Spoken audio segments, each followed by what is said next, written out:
The stay of Radhanath Swami in Barsana is a very, um, how to say, very thrilling experience, very deep, spiritually moving, shaking experiences.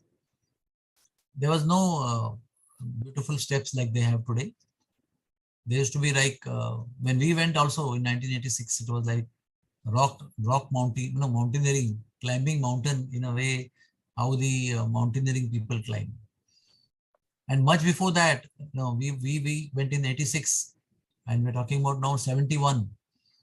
It's about 35, I don't know, 15 years before that. So only 3 people stayed there upstairs. And Radhanath Maharaj was the youngest boy. So he would go down the mountain, bring 2 buckets of water filled up. I don't know, if you climb mountain today also with the well beautifully made steps, you will still become so breathless, That too when you're walking yourself, not carrying anything. But 2 buckets full of water, saving each drop of water not to get spilled out. Because that's the only water supply you have for all the day. You would climb every day, bring 2 buckets of water, serving Ramesh Baba, and then again go down the mountain, go to Manpur and beg Madhukari, and bring it all the way up to the mountain, give it to Baba, and Baba will distribute it. And that was the only food they will get. And snake came one time there, and he had loose motions at one time. It was a very amazing, austere, and difficult, but spiritually very rich and enriching experience. I have met people, of course, I know them as my close friends now. For the last 35 to 36 years, I'm going there. So some of them were uh, like his contemporaries, He was like 20, 21. Others were 18. Somebody were 22, 24. They are now, all of them are in early 70s or late 70s. They were his contemporaries. And they are our close friends because they are our hosts in Bersana for our ICAM. So they told me that when he came here in 1971 as a small boy, young boy, in his eyes you would see a feeling of searching something. That means he had come to search something. Something, we know what he was searching. He was searching for the Lord, or searching for the realization of the Lord in the heart. And they say that now when he comes, all the while he was here, he had that searching feeling in his eyes. And now when he comes, of course he comes now not so often, but whenever he comes, in his eyes they told me that they see that he has found what he was searching. There's a feeling you can see, or they can see in his eyes, that he has found what he has been searching. Can you make it silent, please? Mute all. So, thus he left Barsana in 1971, 72, somewhere like that. And then he met Prabhupada. And that is in Vrindavan. And everybody in Vrindavan temple, ISKCON, was upset because this boy, Richard, would not stay in temple, would like to always go out and stay in the forest at the banks of Jamuna, which was not like a practical thing happening in the ISKCON world even that time. And it was a tussle between the local temple authorities and Richard that he would like to go away from temple and stay in the banks of Yamuna and do his austerities, and temple would have different kind of expectations. So Prabhupada came and they complained to Prabhupada that this boy is interested in following your path, but is not following the path or ready to follow the path in a traditional or in a conventional way that we follow.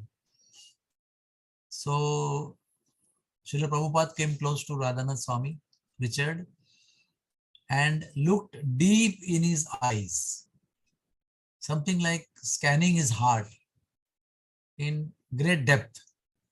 And they had that silent time. I won't say minutes or seconds. It was a long time, although it was a short time, but it was a long time for experience where four eyes met and two eyes were going deep through the eyes of other person, right in the heart and scanning everything what is in the heart. After doing that for a long time, Srila Prabhupada said, so you love Vrindavan? Yes, I love Vrindavan. So Prabhupada said, then you can stay in Vrindavan. And Radhanath Swami Maharaj writes in the book that that moment he decided that he will follow every single word of this person, that is A.C. Bhaktivedanta Swami Srila Prabhupada. Before he was kind of rebelling against the orders given by the temple authorities for the same thing. But when Prabhupada said, the way he said, you love Vrindavan? Yes, very good. You can stay here. He was ready to leave Vrindavan and go wherever Srila Prabhupada would send him. Finally, he had to leave and he went to America. There he got initiation. Not that he got Diksha in Vrindavan, but in Vrindavan he had decided that Srila Prabhupada is my spiritual master. I have personally asked him, you, Maharaj, you met so many great souls, who were apparently highly elevated, spiritually realized souls. We know some of them also through you. But why did you not take Diksha from anybody and took Diksha only from Srila Prabhupada? There were so many great souls in Himalayas. There were Siddhas, there were mystics. They were highly powerful, amazingly powerful people whom you met. Some of them were 800 years old. So they were all spiritually powerful people who were also willing to initiate you. But why did you not take Diksha from any one of them? And why did you take only from Prabhupada? He said, everybody was a great soul, no doubt. But the kind of dedication, the kind of surrender, and the kind of love and compassion, most he stressed to me on the word compassion. The kind of compassion Srila Prabhupada had was much beyond anybody's spiritual compassion. The way Prabhupada was kind and the way Prabhupada was sacrificing every morsel of his comfort, I did not find in anybody. Were so compassionate to common people who are not related to you or known to you for any reason. Unknown people, just because they were living entities, part and parcel of the Lord. Srila Prabhupada was so kind upon them, going out of the way, giving up his own personal comforts at such an advanced age. So Maharaj said, I did not find anybody as compassionate as Prabhupada, although many of them were compassionate and kind to me, loving to me, but the extent of compassion was unparalleled or not in comparison. Because this is a person who has not just met Srila Prabhupada. There are many people who just only met Prabhupada and they were highly impressed. So there was not like a choice, I saw 4 people and maybe I'll think about which one I will take as my guru. It was not like that. But Richard Slavin had met maybe tens and tens of people who are highly advanced in spirituality and in divine path. So he had the real judgment or real understanding in his heart. And of course there was calling, no doubt about that. Calling has to be there. So this is how he explains. And then when Prabhupada was about to leave his body in 1977, he actually sent letters to all over the world in his centers. And he told that all those who are my disciples, please come to Vrindavan now because I am leaving this world. You can meet me, you can serve me, you can hear me, ask me questions, and it would be last time I would be meeting you. Please come. And in New Vrindavan, West Virginia, Srila Prabhupada had initiated Richard into Radhanath Das Brahmachari. And he was told that now onwards, The local authority, the Swami who is the president of this place in West Virginia, New Vrindavan, will be your authority, and whatever he says, you will have to follow. And we cannot imagine today in 2022, what is the level of surrender and obedience was there during that time in 1971-72 when Prabhupada was around. When Prabhupada would say, here is your authority, that would be like Guru, that would be like Prabhupada for that person. And Prabhupada may not ever come and instruct you. And that person will be instructing you for every single nitty-gritty of life.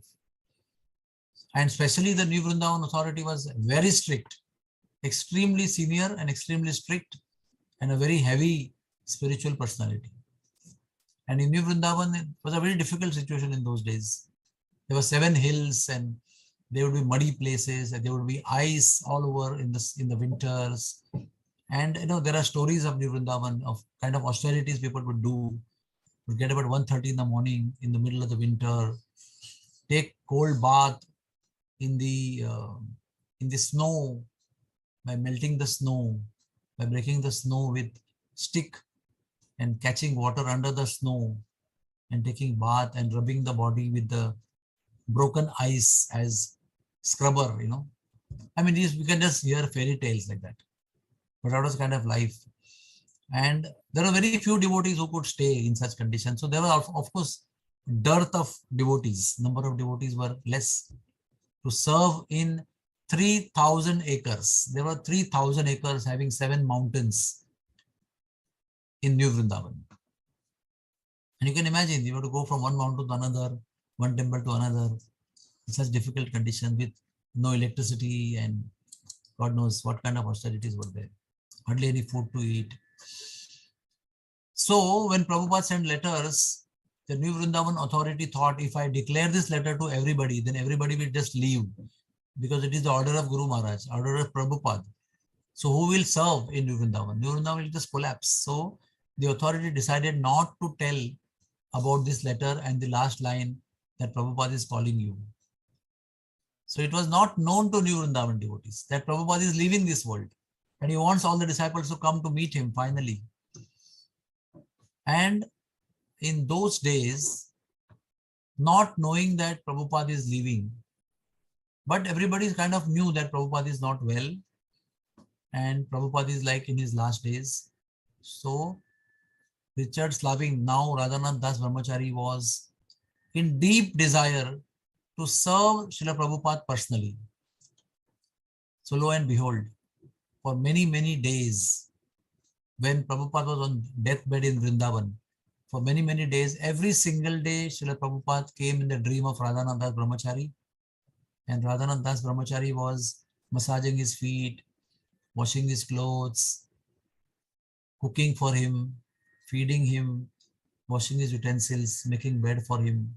Every single menial service that one could do, Radhanath Das Brahmachari was doing it every single night, whole night. He was serving Prabhupada in a great personal way. And after Prabhupada left this world, after many days of that, everybody came to know that Prabhupada is no more, and there was an instruction of Prabhupada to bring all the devotees back to Vrindavan to meet him. So Radhanath Maharaj explains how deeply shattered he was. But at the same time, he was so much happy spiritually that although he could not meet Prabhupada personally, but Prabhupada came to give him association in his dreams.